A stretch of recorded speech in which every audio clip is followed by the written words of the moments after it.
Good morning. Welcome to Monday. I'm John Zimney in the MNC News Center here on this October the 7th, 2024. And the news getting started now with our top local stories. Today's the deadline to register to vote in Indiana. Secretary of State Diego Morales claims about 91% of eligible Hoosiers are registered to, but some voter groups are questioning that figure. Morales announced over 4.7 million Hoosiers are on the voter rolls, praising efforts to encourage registration across the state. However, Julia Vaughn, executive director of Common Cause Indiana, says the state's voter registration lists are wrong due to poor maintenance. That number is inflated because the state does a horrible job of routine list maintenance. It's not a real number. We don't know what the real number is, and we won't until we get that list cleaned up.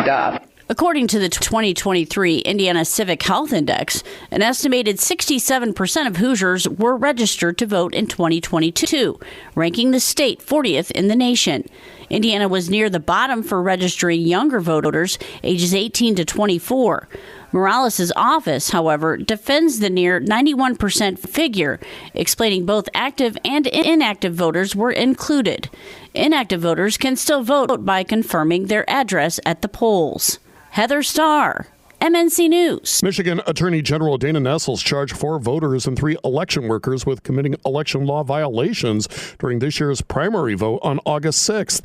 Nessel says 4 people voted and 3 workers turned a blind eye. 3 election workers violated the law by ignoring systemic warnings and knowingly, willfully, allowing double the voting to occur. Meantime, counties across Indiana are receiving their share of $1 million to enhance voting security as early in-person voting starts tomorrow.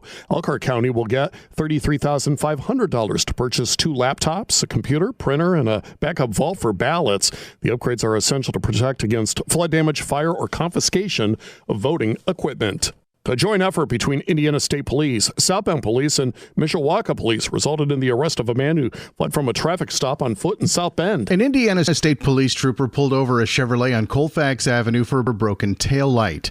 The trooper discovered the driver was behind the wheel with a suspended license. 23-year-old Jeremiah Johnson of South Bend, who was a passenger in the car, provided a false name. And the trooper discovered that Johnson had 3 active felony warrants for theft. When officers tried to arrest Johnson, he fled on foot. The Mishawaka Police and a canine unit tracked him to a tree on LaSalle Avenue where he was hiding. At the county jail, officers found suspected fentanyl and cocaine hidden on him. He now faces charges for resisting arrest, false information, possession of narcotics, and the outstanding warrants. The driver fled the scene and remains at large. Tommy Lee, MNC News. A Union Mills man lost his life after a single vehicle crash in the 4400 block of County Road 800 South. Happened around 12:30 Sunday morning. Deputies say the vehicle was heading west when it crossed the center line, ran off the road, careened across the lawn, struck a power pole, and then collided with a rock, all before coming to a stop. The driver, 60-year-old Douglas Adams, died at the scene. Meantime, a Goshen man's in critical condition after a car buggy crash near Middlebury. This happened on Saturday morning. A 22-year-old Middlebury driver, distracted by his phone, collided with a buggy on County Road 28. The 27-year-old Goshen man in the buggy was ejected, suffered life-threatening head injuries. The driver was cited for distracted driving. And the Humane Society of Southwestern Michigan is moving into a bigger building. The expansion, 2 years in the making, was revealed last week at a board meeting. WSJM reports the new Mary C. Grish Community Pet Center will be a 6,000 square foot facility for training, education, and shot clinics. It will be adjacent to the shelter and will also include a specialty kennel, a conference room, and extra space for staff and animals. The building's namesake donated the funds for the new building before she passed, and the groundbreaking date has not been decided. But the Humane Society hopes it will happen before the end of next summer. An Elkhart man charged with burglary and other violent felonies has pleaded guilty in Elkhart County Court. 48-year-old Pedro Portillo is being charged with burglary, strangulation, domestic battery with priors, and intimidation from an incident that happened in June. It happened when Portillo allegedly broke into an Elkhart home, threatening and battering his ex-fiancée. The Goshen News says the victim told police she had agreed to meet Portillo, but when he arrived at the house around 11 a.m., he allegedly became very violent, punching her, forcing his way into and throughout the home, pulling her hair, choking her, and stating that he was going to kill her. Portillo pleaded guilty to residential entry and strangulation. His sentencing is scheduled for October 31st. Alyssa Foster, MNC News. An Elkhart man will spend 2 years in jail for a crash that killed his wife. 36-year-old Dustin Yoder was sentenced on a charge of causing death while operating a motor vehicle with drugs in his blood. The Goshen News reports the incident happened in 2022. The couple was on a motorcycle when Yoder failed to brake early enough near the curves of Heron Cove and then crashed. He tested positive for meth. A South Bend man's been sentenced to 100 years following multiple convictions, including murder and robbery.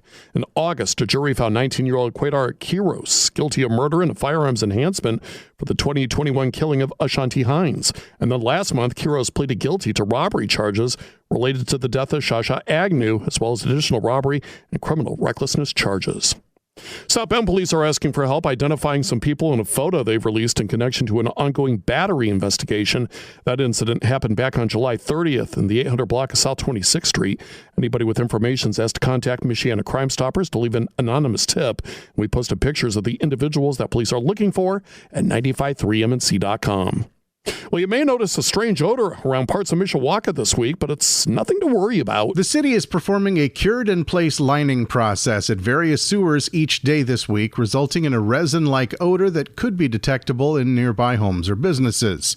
The odor can enter a building through pipes without traps, and owners in the affected areas should fill floor drains and traps with a bucket of water to reduce the possibility.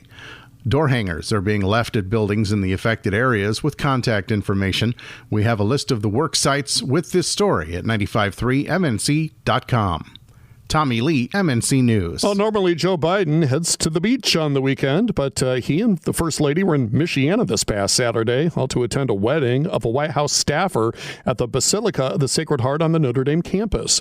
Security was high at the airport, though many people lined up outside the gate to catch a glimpse of Air Force One land and take off. They were taken by motorcade to the campus, then left immediately afterward to head to Camp David. Well, in case you missed it, downtown St. Joseph will soon see paid parking, but some changes may be made. Commissioners approved the start of paid parking for next summer during this week's meeting. Several businesses are pushing back against the plan. The current plan is for paid parking only on the west side of Main Street and only during peak season from May 1st through September 30th. A request for downtown residents and employees that could include passes has also been made. Derek Decker, MNC News. From the 95.3 MNC follow-up file, a 52-year-old woman died on a crash on the US 20 bypass. Happened around 7:30 on Thursday morning. Investigators have released her name. They say that Tina Hoke of Goshen was traveling southbound before crashing into the back end of a dump truck that was stopped in traffic. The driver of the dump truck was not hurt. Factors into that crash remain under investigation.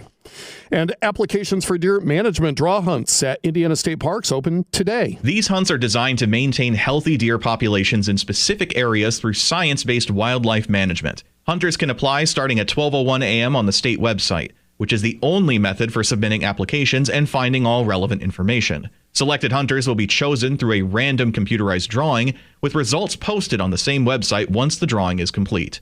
You can get the top local news delivered to your email twice each day. To get signed up, go to 953mnc.com. Click where it says On Demand. Mostly sunny skies today. We're going to end up with high temperatures around 65 degrees this afternoon, so it's definitely going to feel a little more like fall. The winds will be out of the northwest about 10 to 15 miles per hour. Tonight, we drop down to 45 for the overnight low with clear skies. And tomorrow, mostly sunny, high temperatures up around 67. I'm WSBT 22 Chief Meteorologist Carrie Peugeot. Get your pick of the best seats by reserving your noise tickets now. Set for Saturday, October 26th at the Lerner Theater.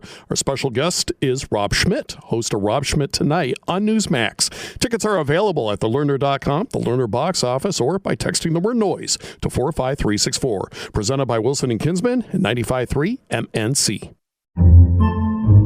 Podcasts by Federated Media.